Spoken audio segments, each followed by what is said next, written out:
All right, good morning and welcome. I am really pleased to welcome you all to our last community board meeting of the year. You'll have to bear with me because I might be a bit rusty of doing this role, but I'd like to ask Deli to share a karakia with us, please. Whakataka te hau, ki te uru, whakataka te hau, te tonga, ka mā kina ki uta kia ngā tātara tai. E hi aki ana te a tākura, he tio, he buka, he hauhunga, tihe, mauri ora. Cease the winds from the west, cease the winds from the south. Let the breeze blow over the land. Let the red-tipped dawn come with sharpened air, a touch of frost upon this glorious day.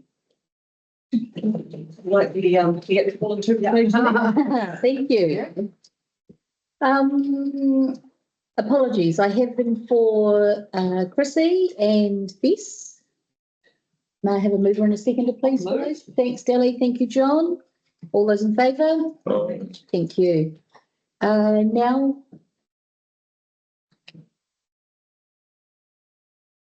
public announcement. We can talk about later.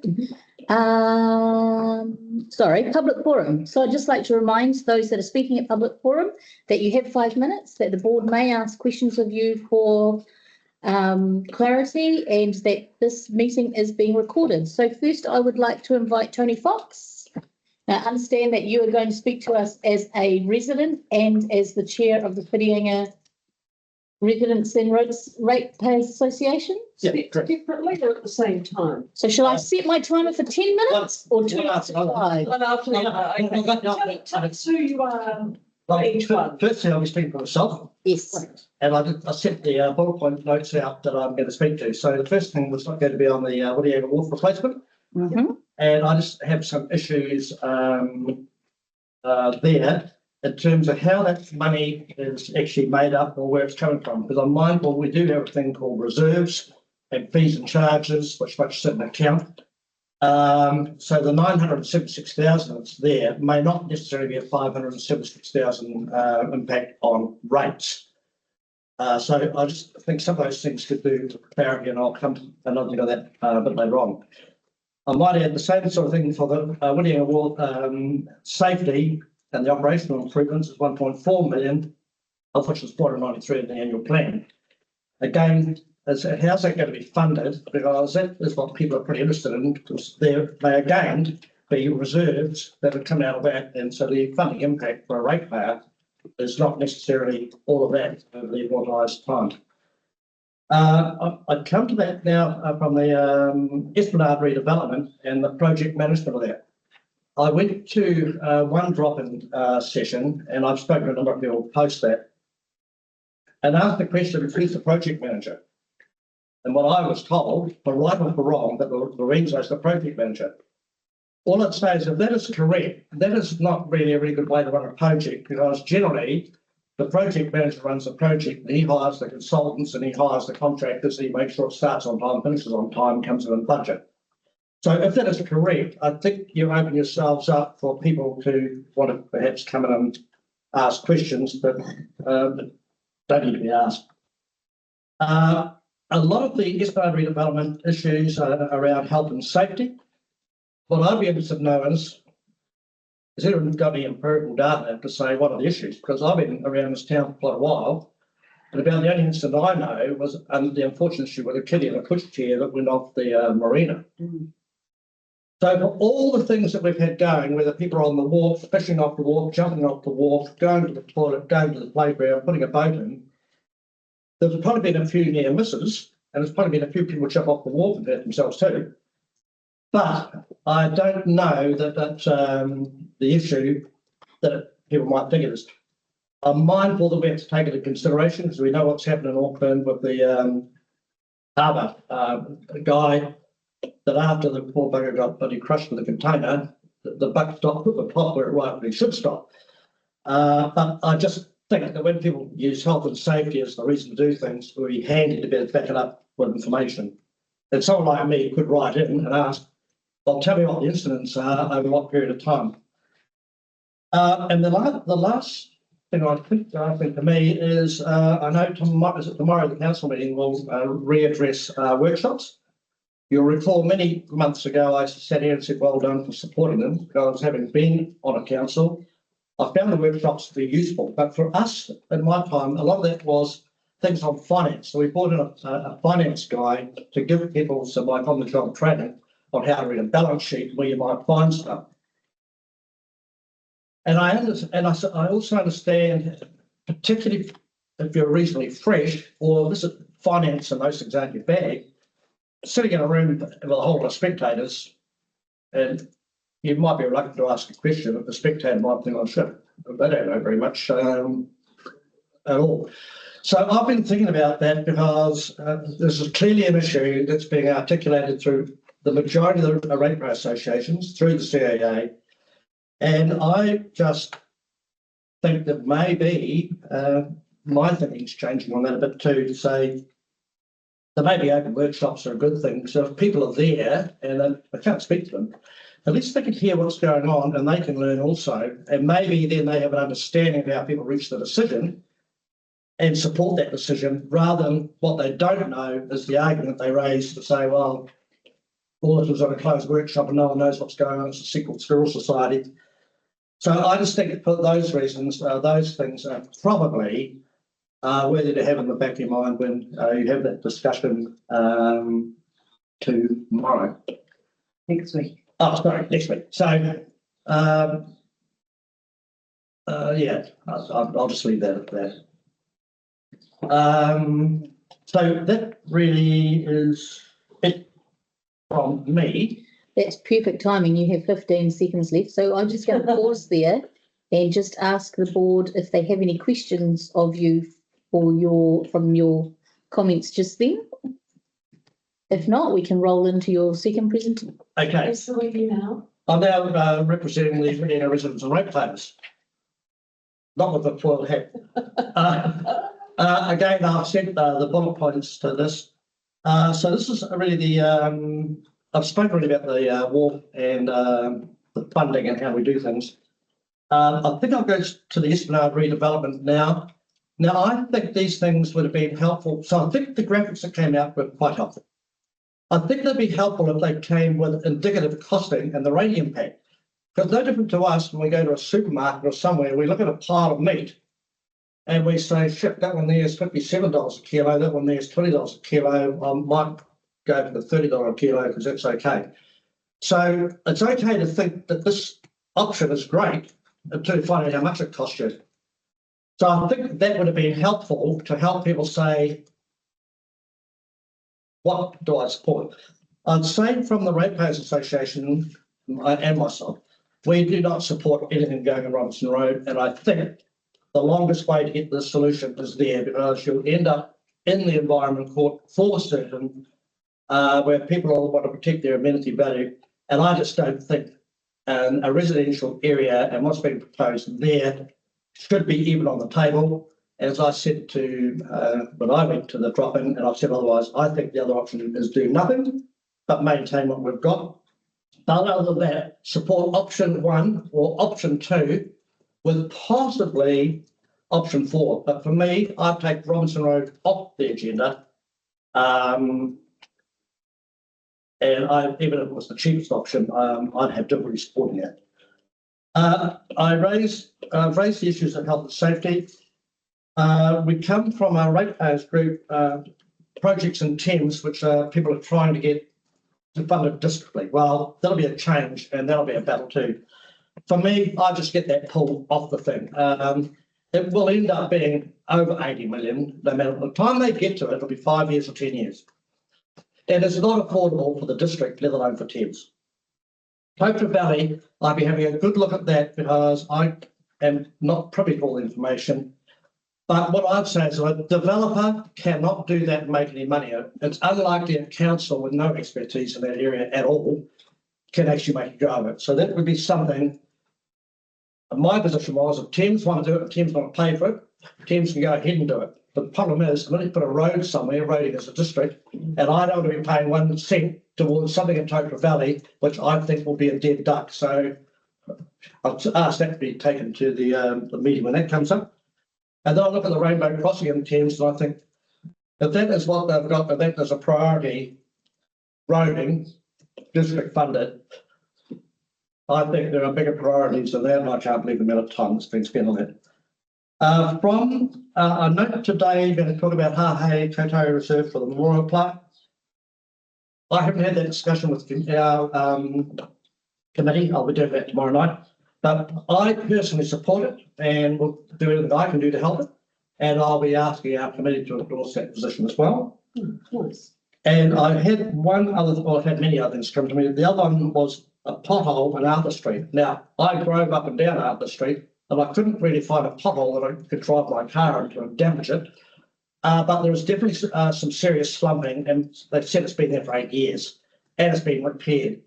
So I just think, I don't know enough. I think it's still could be something to do with the water coming through from the waterways under the road that comes into that creek.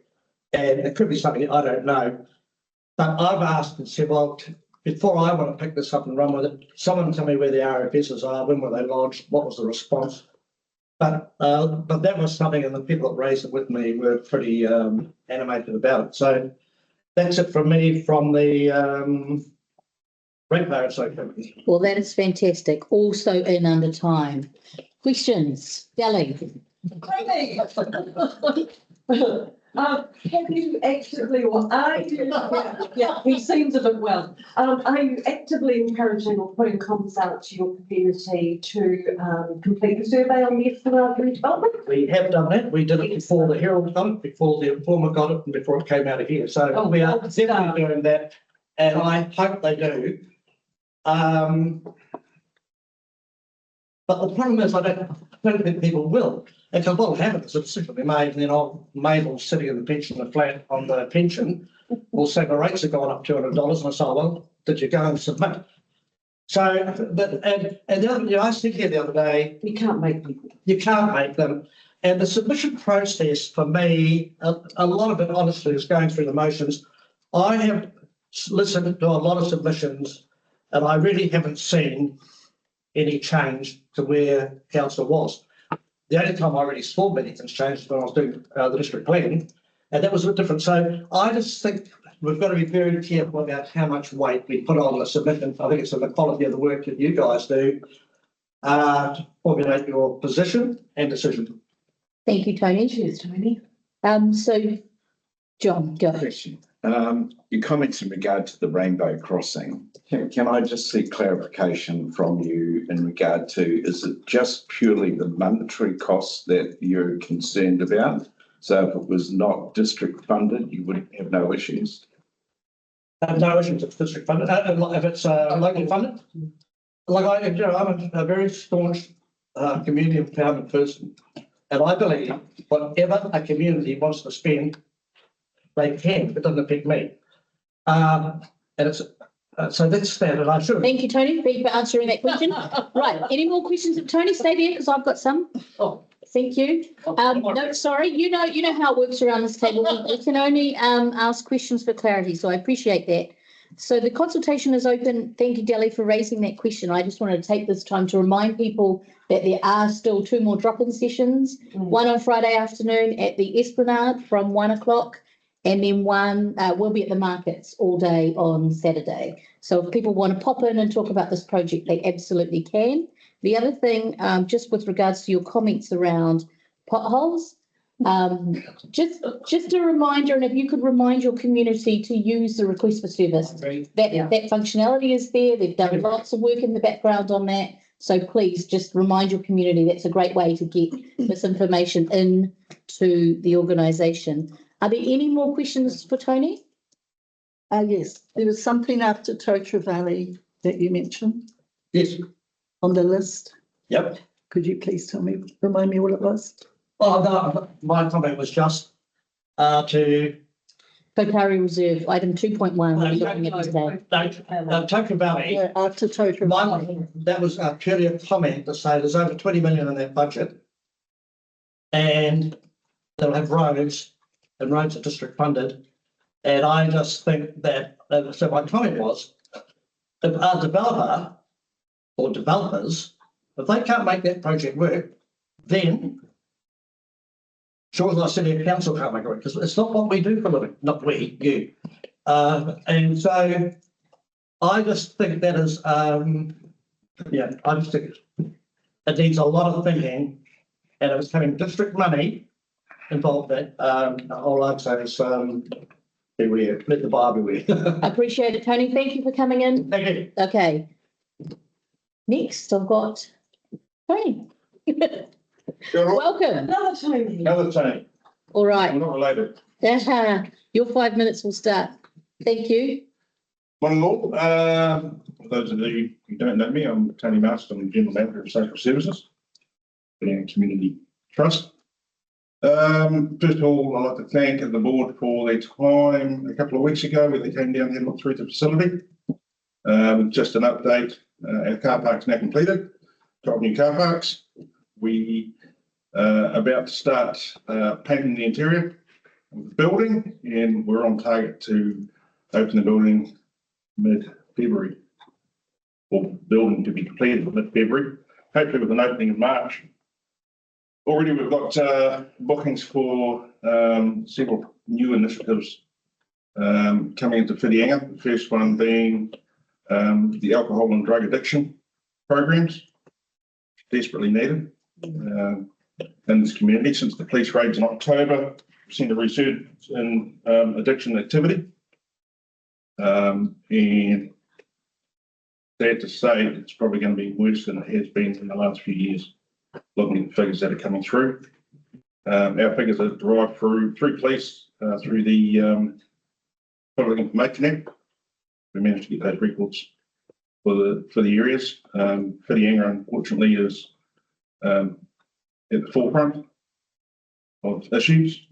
So we're going to be utilising those courses to their full potential. So we've got courses in the new building booked for the 13th, 14th of March. We get a Pathways internal course before then.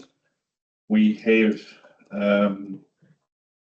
just engaged a charity by the name of Lives Matters on suicide prevention, which is pretty appropriate at the moment.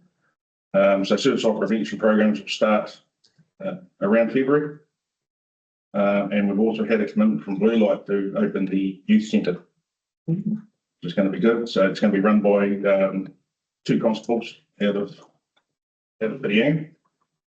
So we're just going through the process of doing all that. Our discussions with DHB. DHB are trying to maintain their lease in their current building for another 3 months to give them breathing space to get buildings done, get amendments done to our old buildings. But that's all progressing well. We're just waiting for a lease contract to come through, which we'll submit to the board for approval at another meeting. So that's about what's happening at the moment. It's busy, it's crazy. The food bank is getting empty daily. We saw a huge demand in August. It started tapering off, but already it's skyrocketed now. So to the stage where we don't usually have the food bank open over the Christmas break, and it's still not open, but we have staff on call. So it'll be a as per needed basis. So with our local care community group, the other agencies, we can have a memo yesterday to them on procedures on how that food bank's going to operate.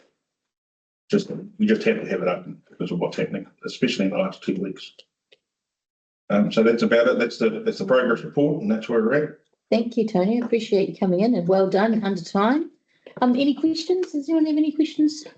John. Especially in 2 weeks, comment, you're talking about that relates to the recent raids and the flow through from that. Yeah. So with the recent raids, there was 12 arrests, sorry. 1 person still in custody. The Justice Department, being the Justice Department, of course, doesn't want anybody locked up over Christmas because they have their own staffing issues in the prisons. And so they're most of them are out on probation and back in the community and just, resurgence on activity right around the area. So my next question relates to the just a general theme of your comments and the demands that are on you for services at the moment, and your, you know, where you're getting your help from, and what expectations you've got from council in regard to supporting you in any way. So our funding's, like everybody else, has been cut. It's been slashed. We have got reserves. We have got residual funding left over from this financial year. Luckily, MSD has not asked for that funding to be returned because they know what we're going to be up against next year. The whole idea of having DHB moving in is so we become self-sufficient and fund ourselves without having to rely on that funding that's is going to dry up. So we know, for instance, Whangamata have lost staff, they've lost services, they've lost facilities. They're asking us for help. Unfortunately, we're not in a position to give that help. We've got it's quite a while coming and knocking on the door, asking for help that we can't facilitate it because we physically don't have the means or the funds to do it. So those are the signs that things are going to get into the fund. Especially if it's quite a while coming. So the Karakia Māori Trust Board food bank is closed down, gone. Pyro closing down. David Natali, he had a couple of misfortunes. It happened, the $110,000 they raised lasted a week. So they're going to be going as well. So they're just. So where do you turn to? We tend to becoming self-resourceful, getting the community behind us. We have a food bank drive scheduled for late January, and the holiday makers are here, and we're going to be getting our community event to go around with our trailer, actually asking for food, asking for help. The community donations have been pretty good, and that's always helped us survive. The food parcels have become smaller. It's just a case of a necessity of having to do it. Well, thank you. Caroline, you had a question? I think you answered it with those arrests. So 11 are back out on bail. 10 around. We know 10. Yeah, we've got community. We've got the corrections contract. So we have probation on Thursdays, and we see them all walking. Yeah. Walk in one door and then straight across to the food bank. So, yeah. No, sorry, it's more of a statement rather than a question. So. Della, you had a question? You kind of answered my question. First of all, what amazing work you and the team doing, and so vital and so appreciated. I was going to ask about a food bank drive because I noticed some of the staff had done a bit of a truck around the place and sort of almost door knocked. So you said late January. How are you going for the period from now until late January? And how could we help for, as a publicity or something to get people to make some donations for you? Yeah, anything. We are actively advertising on our webpage, and we've our own fire department dropped a whole lot of stuff day before yesterday, which is great. But we are pretty restricted for funding for advertising in the local paper or anything like that. We've got to really watch the pennies. So we're using social media as much as we can. Ideally, we'd love to be able to put an ad in the local paper, but $200 spent on an ad is $200 we could be spending on food, which is more important. Yeah. And so, of course, it's non-perishables. I'm just thinking this is being recorded. Hopefully, which is that non-perishables and dropped off to social services. Dropped off to social services. So, as far as non-perishables go, we've got our community garden. We've got a volunteer looking after that now, and we're harvesting every week from that. So the gardens out the back are really helping things out. We managed to get a couple of commercial fridges. And that's helping keeping that produce. So we're trying to get as much produce as we can. We're supported by both supermarkets with fresh produce, which is great. But it comes in drips and drabs. You have to like the cans and We're after anything. Well, We're after absolutely anything. we have a fairly regular ad that goes in and we'll see if our comms team can help link in and maybe do some help push that. yeah, Yeah, that'd be that'd really be- good. I'm sure we'll be able to do that. Hey, thank you for coming in. Appreciate your time. Yeah, keep up the good work. All right. Okay, thank you. Late. Is there anyone else for public forum? I was going to ask another question. Oh, sorry, you had one more question. Sorry, Caroline. With regards to, I know you can't reveal probably too much, but with regards to the October rates, are the people who are on bail, I mean, they really be monitored? So you can go and sweeten them all up again, not you. I'm but not the sure that Lease. we can get into that sort of level of detail in this public They space. report to probation, and that's all I can say. That's all. Yeah. Yep, Sorry, that's fine. but maybe we can pick up some more of these conversations a little bit later. Sure. Appreciate you coming in. Thank you so much. Thank you, guys. Sorry, Caroline. That's fine. May I have a mover? No one else, sorry. Mover and a seconder for public forum? I'll move. Thanks, Peter. Delhi, all those in favour? Oh, Opposed? None? That's carried. All right. Any items not on the agenda? Okay, there being none. Any conflicts of interest? Yes, I have a conflict of interest for item 2.2. All right, appreciate that, Peter. We will note that. Minutes for confirmation, item 1.6 on page 3. May I have a mover and seconder, please? Thanks, Second. John and Caroline. All those in favour? Opposed? None? Carried. All right.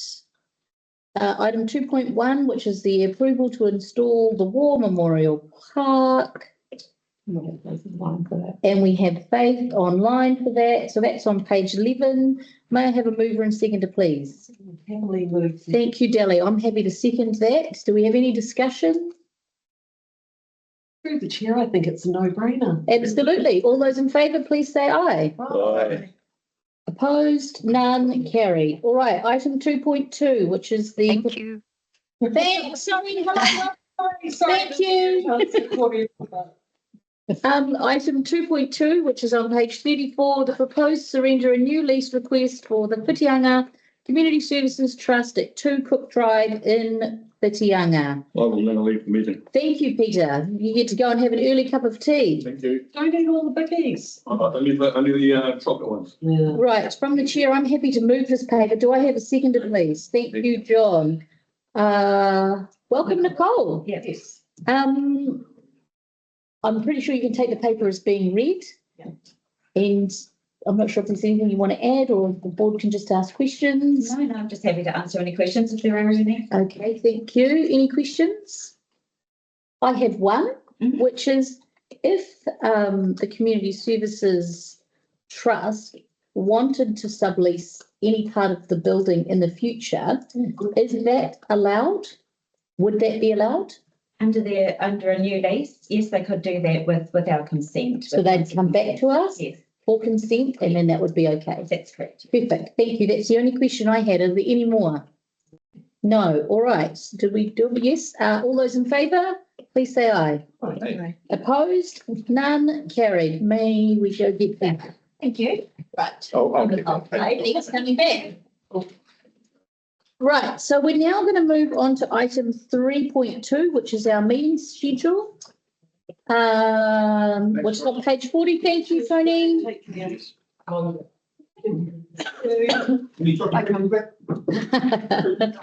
That's on page 40 and we are receiving the meeting schedule for 2025.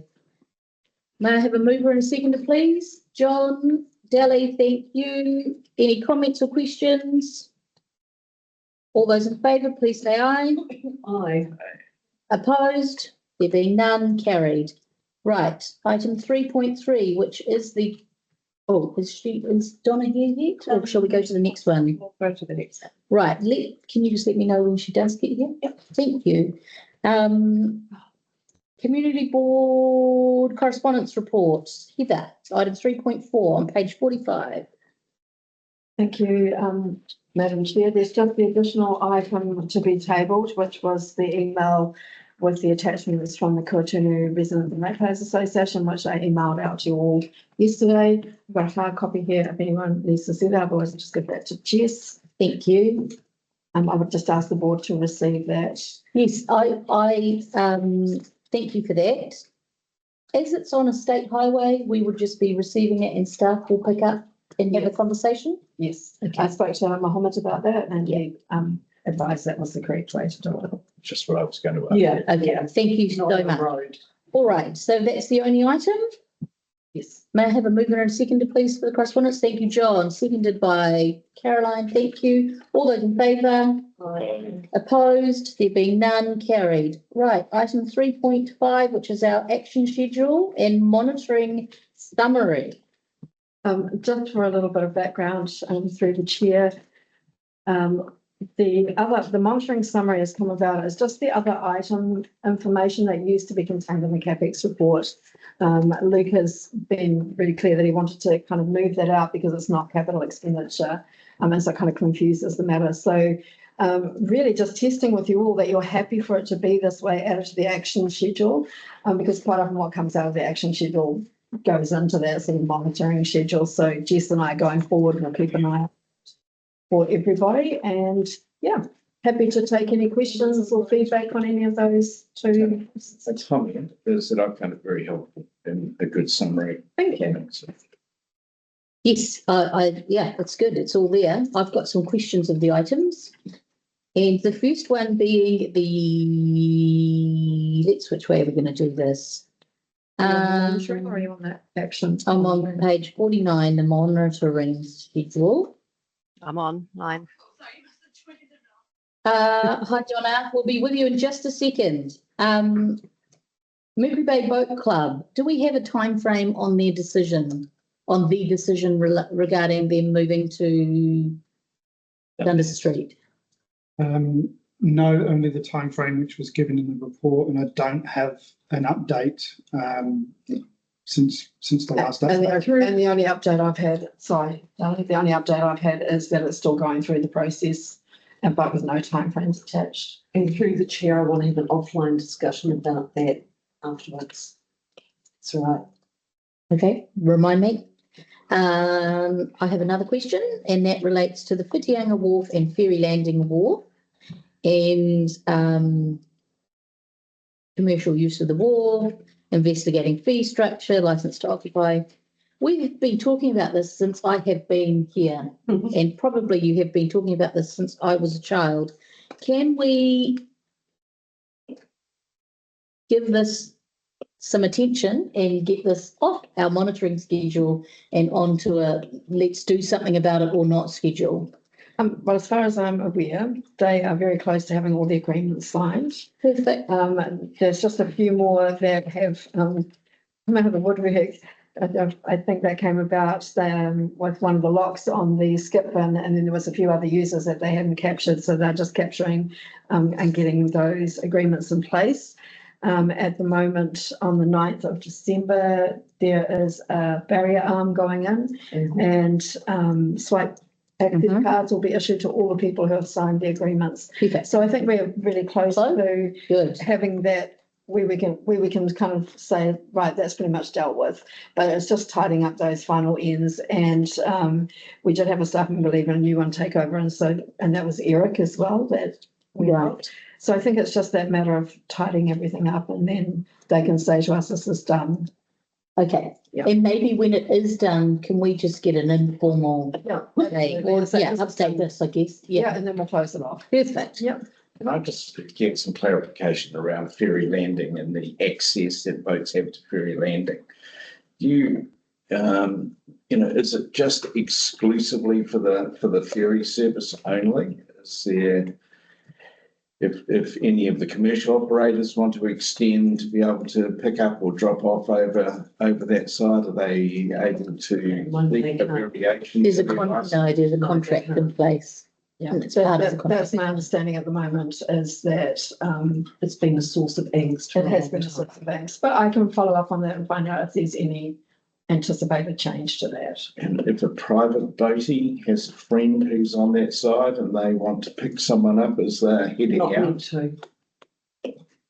just seems to be, Maybe there is a networking or session that we can have with the staff around, particularly for the new board members' wards and an update on this when it's finished, any challenges they've found, and we can have a conversation.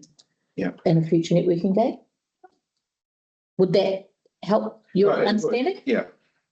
Perfect. I just around sort of consistency of how we apply things, really. I've been consistently not allowed to use that. Yeah, I understand, but they have access on one side, but they can't go to the other. And I think it's just trying to understand why there is that. Is it a concern around people then starting to commute people backwards and forwards in competition with It's a space issue. I think it's a space. I think we're not going to solve that now, so we're going to have a networking session, and we're going to get the right staff in, and we can ask them all these questions. Did you have a question of the schedule? Yeah, I did. I would actually, and it's something I've mentioned before about the huge embarrassment that is the shark bite, which is just about at completion.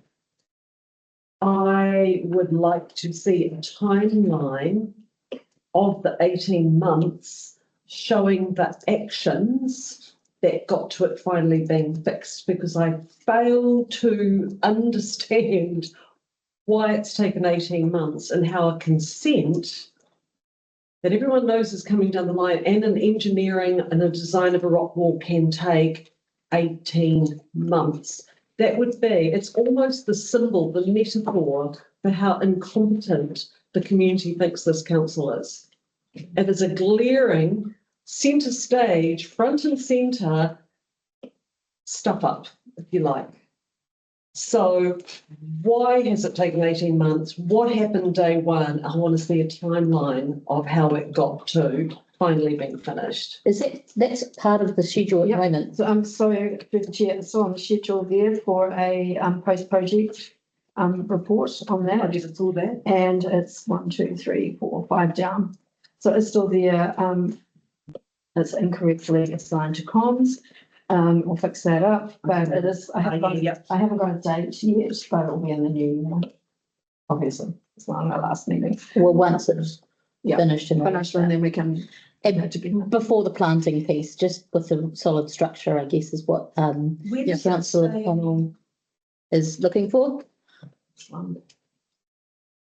Were there any other questions of the schedule?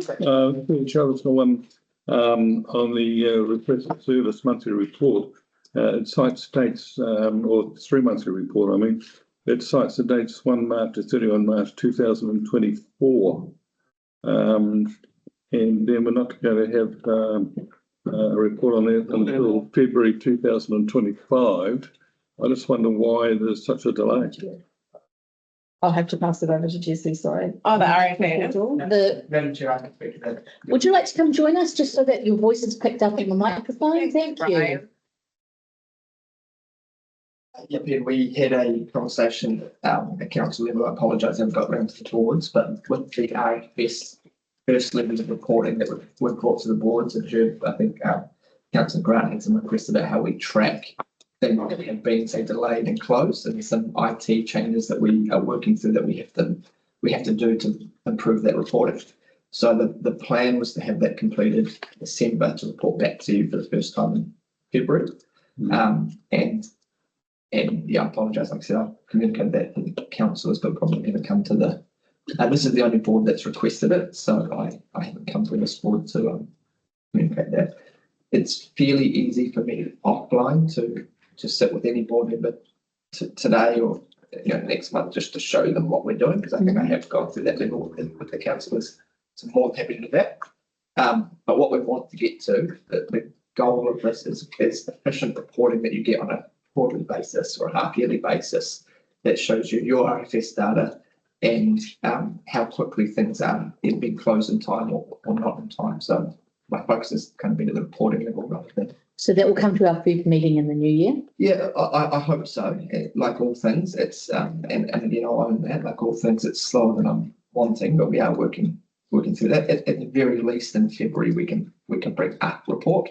That might not be the perfected one that I'm trying to get us to. So, and like I said, happy today to Through this, I just like to make the point that on the schedule, it shows that this request for the further information was made on the 24th of July. And we're looking at the request for service program, looking at the prompt, efficient response to ratepayers. So on 24th of July, we're only going to get an answer in February 2025, which doesn't do much to show the prompt response to board members, let alone to ratepayers. Yeah, appreciate that. The comments are probably to you've created the action, and the action is not quite how our reporting works. And so there's probably a mismatch between what you think you can see. Because I think that action talks about that March reporting. So can you read? Oh, sorry, it doesn't go in front of me. Yeah, I'll give it to you. Top one. Yeah, so I think that action came out of one of the earlier RFS reports, and a particular query that Councillor Graham had about whether things that were showing outside of time, how long they were staying outside of time. And so that's the action that you've written up, and my response to the notes commentary is more about the solutions. There's a bit of miscommunication. I can show you today the information regarding that period, but we've taken the action as being the big fix to the consistent reporting. So thank you. Okay. Any other questions of the action? No, what is it? Its new name? Oh, action schedule and monitoring summary report. Caroline.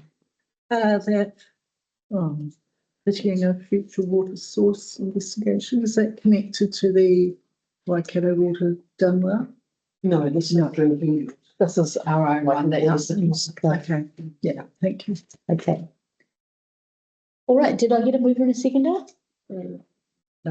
May I have a mover and seconder for this? Thank you, Deli. Seconded by John. Thank you. All those in favour? Opposed?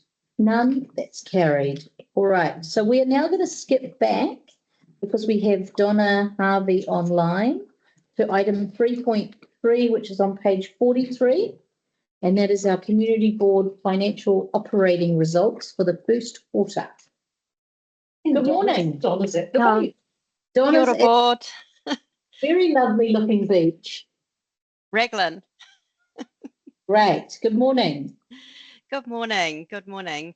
Thank you, board. I just wanting to present to you today the first financial operating results report for this financial year. These are the results of all the locally funded activities from the beginning of this financial year to the 30th of September.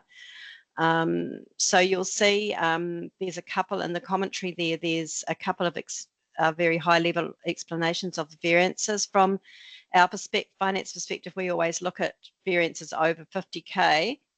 And explain those. But if you have any further questions, there are people in the room, and I see Derek is online, which is great. Thanks, Derek, to answer any further questions that you may have on some of these budgets.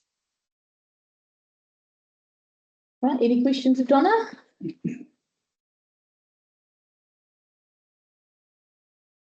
I'm good.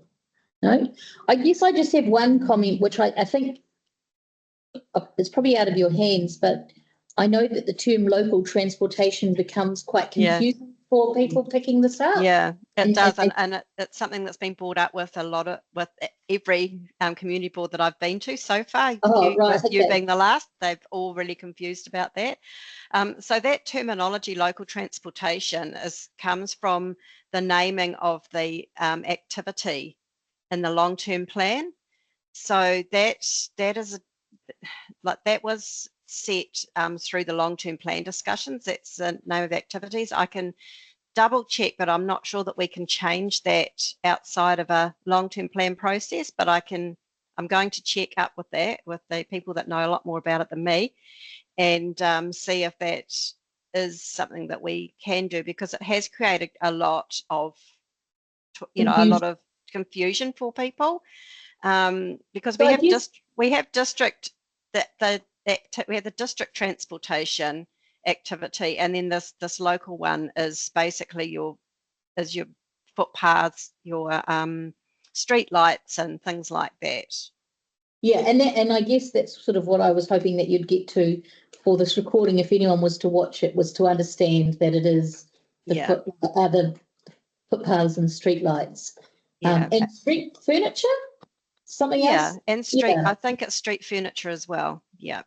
So not local public transport. That's right, and I think that's where people, and I can see why people could easily jump to that just because of the name of it. So yeah, it's just one of those local government terms I think that hasn't that hasn't been thought about very well and cause confusion. But yeah, I can definitely look at it, and we can't do anything about it now this time, but definitely it's something that could be looked at for the long-term plan.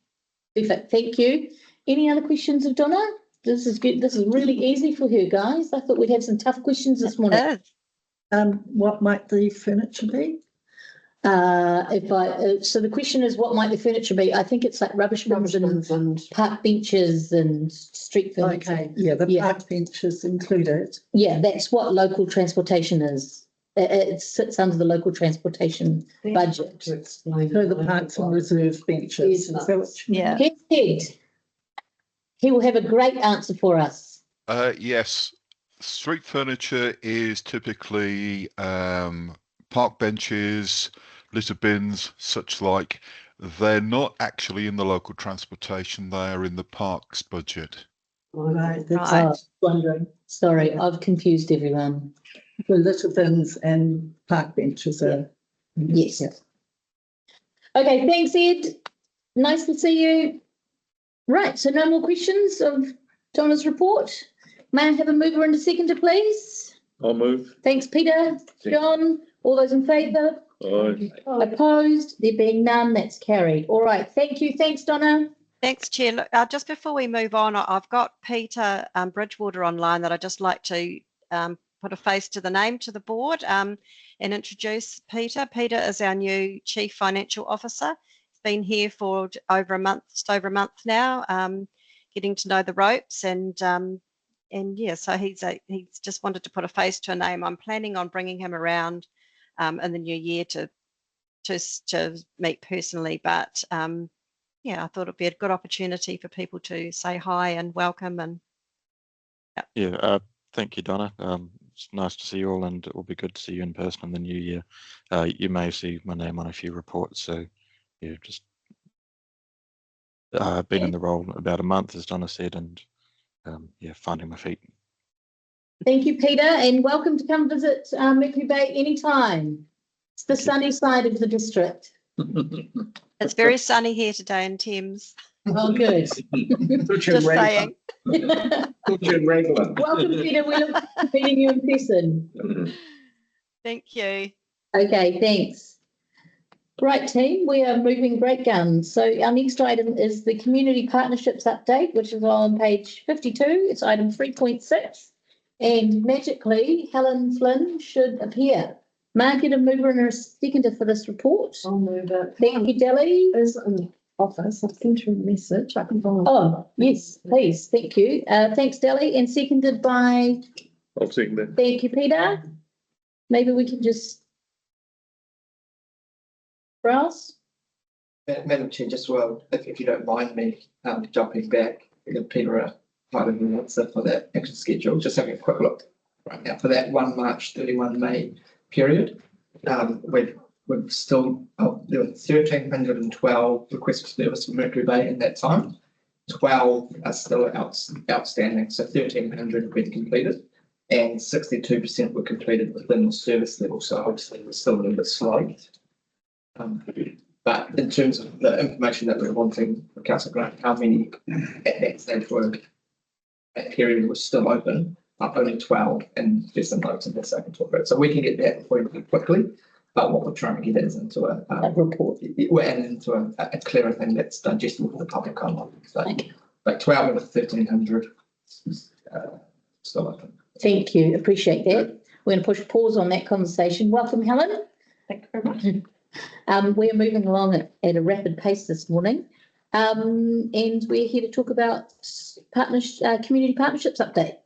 So thank you very much. This is just a information report giving a bit of an update of where we're up to. I think the last time I came in front of you, the focus was very much recovery. And we still are in that space, but that's not the key focus for our team as much. Just to highlight on the graphic, the action plan there with the 80 actions, 59 have been completed. And the 21 that have gone into the other 21 are merged into business as usual, and the funding of the 21 either continues with resilience, the residual recovery funding, or it's already been factored into the long-term plan. So there's no additional funding required for any of those activities, but sort of starting to feel a little bit like the tail end. But there's still some really cool projects that are underway. The other thing I wanted to highlight was Mayor's Task Force for Jobs.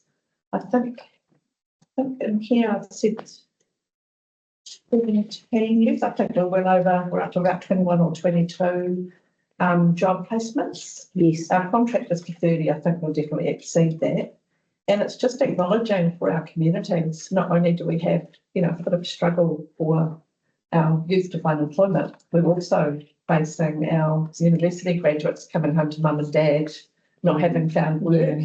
And school students, there's a lot of them that can go into summer employment, but what happens next? So our team with that Mayor's Task Force for Jobs contract, number one is a bit of a reach out to the board. If you know of any businesses or organisations that are thinking of employment, that may not have all the funds, or it's they don't want commitment and of bringing somebody on board and training, that's where, if you have a chat with myself and our team, we can really support. An example of that is the work we've been doing with Whangatai Youth Trust, where we've got, for instance, a butcher has got a grant from MSD for bringing on board someone to train them up to be into a butcher's apprenticeship, and they've got, in excess of $10,000 that supports them in that initial training period, and that's worked out really successfully. The other initiatives that we're doing through Lease task force is actually creating work, and Ngāti here in Whitianga, we're doing what's called a project in community, again MSD funded, so no input from council funds, which is already good, where they are building the resilience hub for, do the civil defence emergencies, but also the community garden. So we've managed to get funding for them to be able to employ someone for 5 months and help them with that. So it's projects in community, environmental projects. I'm going to be talking to Karakia and Whangatai this week as well. So just any ideas like that, that's where our team, that's our focus. And the other one, the other highlight is the funding HQ workshops and coaching sessions. That's all recovery funding going into one of those sessions. And that's about the next stage. Like originally we gave grants directly to groups to help with recovery initiatives. And now it's about, right, the recovery money's come to an end. How can we help these groups help themselves? So if, they're the sort of groups that Heather would be aware of, and I'm just in that space as well, talking to Heather. But we can help. We've got another series of coaching sessions next year, which is 7 months working with Penny Giblin from Funding HQ. She's really switched on. We're running a set at the moment with all the business associations. So the Mercury Bay Business Association is doing some valuable coaching sessions, helping with how they put together funding applications, looking outside of lotteries and the usual grants. So that's where we can help as well. But there is unfortunately still, our placarded properties and a little bit of focus for our team on just keeping tabs with those people that have been impacted. The numbers are dropping. That's 7 red and 23 yellow that we're reporting there. We've had another 6 or 7 come off that. So our yellow placard we've dropped to 17 now. Thanks. We're progressing. I have a question about that.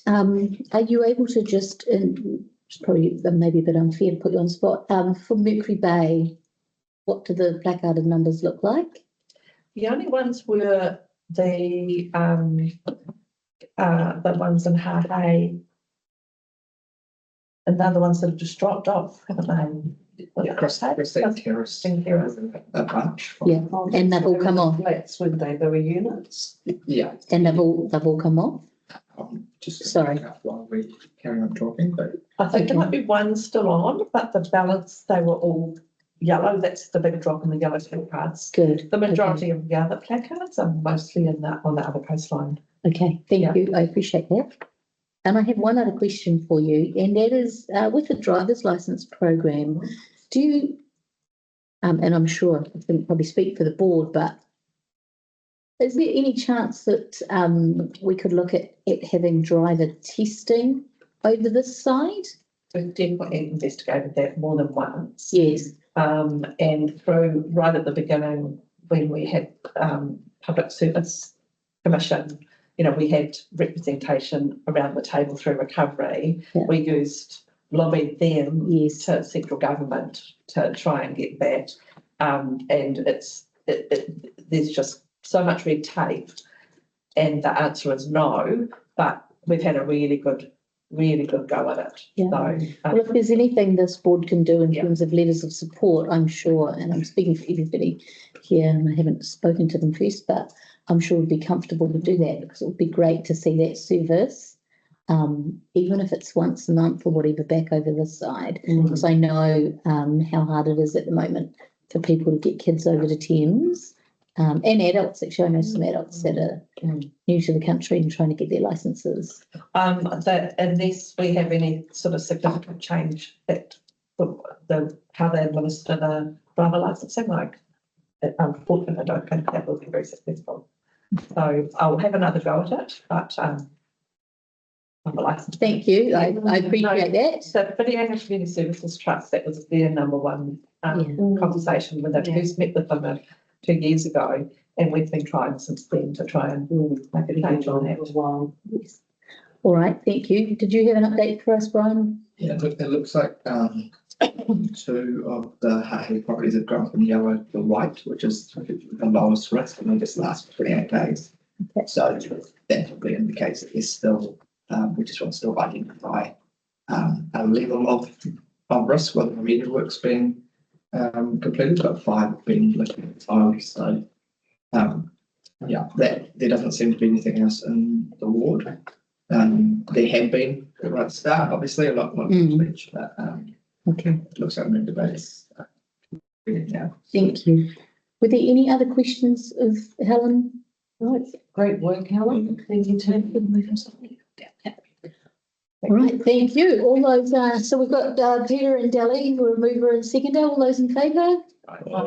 Opposed? There being none, that's carried. Thank you so much. Have a nice Christmas. Thank you. Right, so that takes us to item 3.7, which is our CAPEX work program, and Luke should magically be there. He is. Good morning. Good morning. Welcome from your favourite board. Yes, absolutely. Sunny Mercury Bay. Yes. Um, Over to you. Thank you. So yeah, through the chair, we've got a few updates since the report was pulled together that I'll just highlight for you now. Probably top of the list of that is to confirm that the Whitianga refuse station tender is to market, so it is out there, which is a significant milestone for the project. I can talk a bit more about that in the PX section if you want any further details. Other than that, we are progressing well with the public convenience projects. We are hopeful to get our grant contracts this week from MB, which will enable us to lock down our contracts with the successful tenderer. So there's a kind of a dependency there that we need to get through. So those will all be signed off pre-Christmas, and we're still on track to deliver with the agreed schedule. The only other thing I just wanted to highlight is that at the bottom of the first section for my team, it references Sheriff Block being an attachment B. There is no attachment B today. Unfortunately, I didn't receive an update from Whitianga Waterways to enable us to pull that report, one-page report together for you. I'll take the rest as read, and if you've got any questions. Any questions of Luke? I've got a couple, but I'm happy to wait. I'm good. You're good, Delly? Yeah, I'm fine. Yeah, wow, okay. Wow, everybody's getting off easy today, right? Peter or John, could I have some water? I have one for you, and that is under Parks and Open Spaces, Luke. Yes. We talk about the resurfacing of the netball court.